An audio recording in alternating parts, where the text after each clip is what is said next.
Red carpet बिछाकर अपनी सेना को भेजकर पुतिन ने अपने दोस्त प्रधानमंत्री नरेंद्र मोदी के वेलकम में स्पेशल इंतजाम कर रखे थे। और फिर नजर आई ये स्पेशल मिठाई जो पुतिन ने अपने दोस्त के लिए खास एयरपोर्ट पर ही भेजी थी। भारत और रूस की सांस्कृतिक पहचान बन चुके लड्डू और रूस के स्पेशल केक के साथ पीएम मोदी का आवभगत हो रहा था। एयरपोर्ट पर ही इतना स्वीट जेस्चर पीएम मोदी ने जैसे ही देखा, उन्होंने अभिवादन स्वीकार किया। मिठाइयों को स्वीकार करते हुए President Putin, they want to create a new order. And they cannot create a new order without Indian Prime Minister Narendra Modi or without India. Because remember, these are middle powers. India is a middle power. ये तस्वीरें इस समय social media पर तेजी के साथ viral हो रही हैं। प्रधानमंत्री नरेंद्र मोदी के दिल को मोह रही हैं। प्रधानमंत्री नरेंद्र मोदी के स्वागत में हरे राधा हरे कृष्ण की धुन रूस में जब उन्होंने सुनी तो मुस्कुराते नहीं रुक रहे थे पीएम मोदी। रूस में बड़े स्तर पर भारतीय सभ्यता और संस्कृति का सम्मान किया जाता है। रूसी लोग किस तरीके से भारतीय सभ्यता को गले लगा रहे हैं, उसकी ये झलक साफ दिखाई पड़ रही है। ठीक है ना, सिर्फ पाकिस्तान ही नहीं खजान जा रहा, बाकी तो सारी दुनिया ही खजान पहुंची हुई है। कोई भी नहीं, पता नहीं क्यों, हमने अप्लाई तो किया था। ठीक है जी। सबसे पहले तो पीएम मोदी की मीटिंग है अलग से प्रेसिडेंट पुतिन के साथ, और ये जो मीटिंग है इसके अंदर सिर्फ यही ब्रिक्स का ही एजेंडा नहीं है। रशिया हमारा बहुत अच्छा दोस्त है और हम एक साल में दूसरी बार रशिया जा रहे हैं। और सिर्फ ये ब्रिक्स ही नहीं है, एससीओ में भी इंडिया और रशिया एक दूसरे के साथ खड़े होते हैं। इंडिया और रशिया की दोस्ती आपको ऐसे नजर आएगी कि G20 के अंदर अगर आप देखेंगे तो पूरी ताकत लगा ली अमेरिका ने, रशिया का नाम नहीं आया। जय हिंद दोस्तों, रूस हर बार भारत का स्वागत एक नए अंदाज में करता है।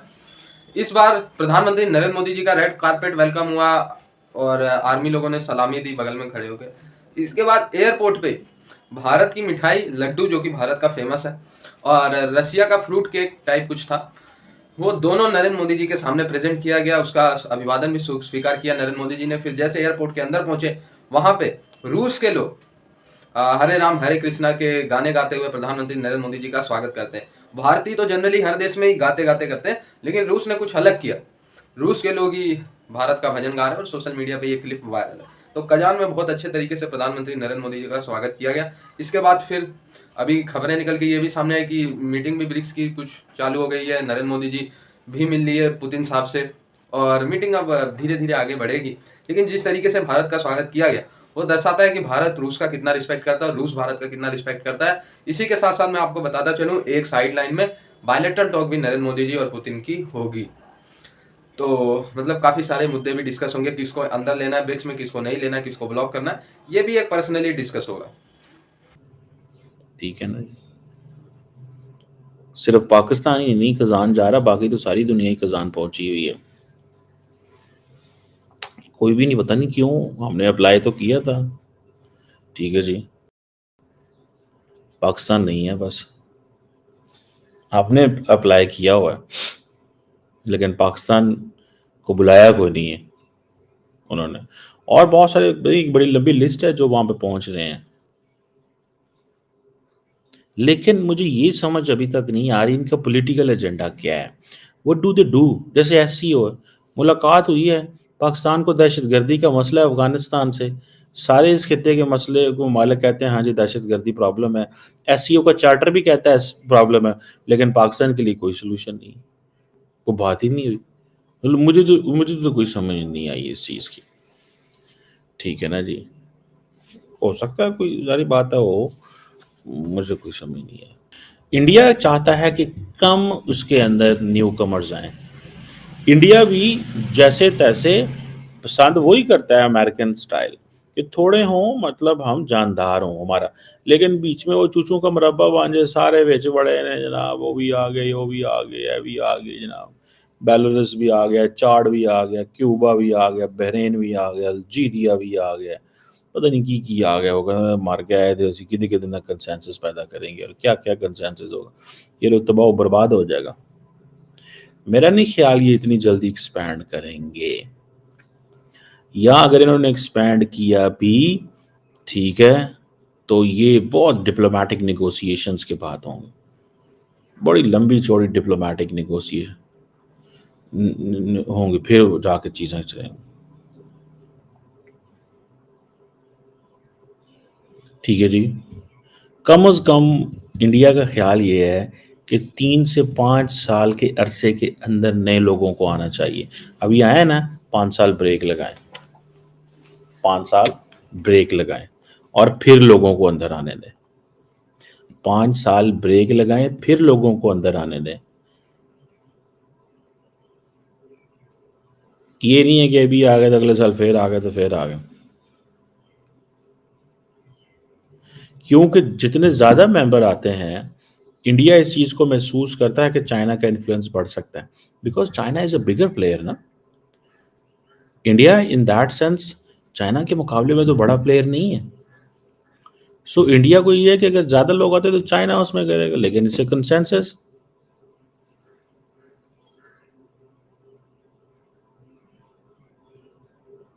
लेकिन इंडिया को बाकी ममालिक की भी जरूरत है, ब्राजील की जरूरत है। इंडिया अकेले तो इसमें नो नहीं कर सकता फॉर लॉन्ग। सो बहरहाल ये चीजें वहां पे मौजूद हैं। अब चाइना, इंडिया, बाकी ममालिक, अब टर्की भी वहां पे जा रहे हैं। ठीक है जी। आप मुझे ये बताएं, वेस्ट ने क्या पुतिन को ब्लैकलिस्ट किया, क्या बाइकआउट करवाया है कि काजान के अंदर 20 बायलैटरल मीटिंग्स कर रहा है वो head of government and state के साथ। 20, आप मुझे बताएं। यूएई के प्रेसिडेंट ऑलरेडी 2 दिन पहले वहां पहुंचे हुए हैं। रशिया हमारा बहुत अच्छा दोस्त है और हम एक साल में दूसरी बार रशिया जा रहे हैं। और सिर्फ ये ब्रिक्स ही नहीं है, एससीओ में भी इंडिया और रशिया एक दूसरे के साथ खड़े होते हैं। इंडिया और रशिया की दोस्ती आपको ऐसे नजर आएगी कि G20 के अंदर अगर आप देखेंगे तो पूरी ताकत लगा ली अमेरिका ने, रशिया का नाम नहीं आया, यूक्रेन का नाम नहीं आया, इंडिकेटिंग मैनर में ये कहा कि most of issues must be solved peacefully, बस ओवर। नाम किसी का नहीं आया। यहां तक स्टेटमेंट G20 के अंदर जब पूछा गया कि आपने रशिया के बारे में कुछ नहीं कहा, तो और बाली में तो G20 वालों ने कहा था, तो डॉक्टर एस जयशंकर ने कहा कि Bali is Bali, Delhi is Delhi. अब आप अंदाजा लगाकर देखिए ना, तो हमारे लिए रशिया और रशिया के लिए हम कितने गहरे दोस्त हैं।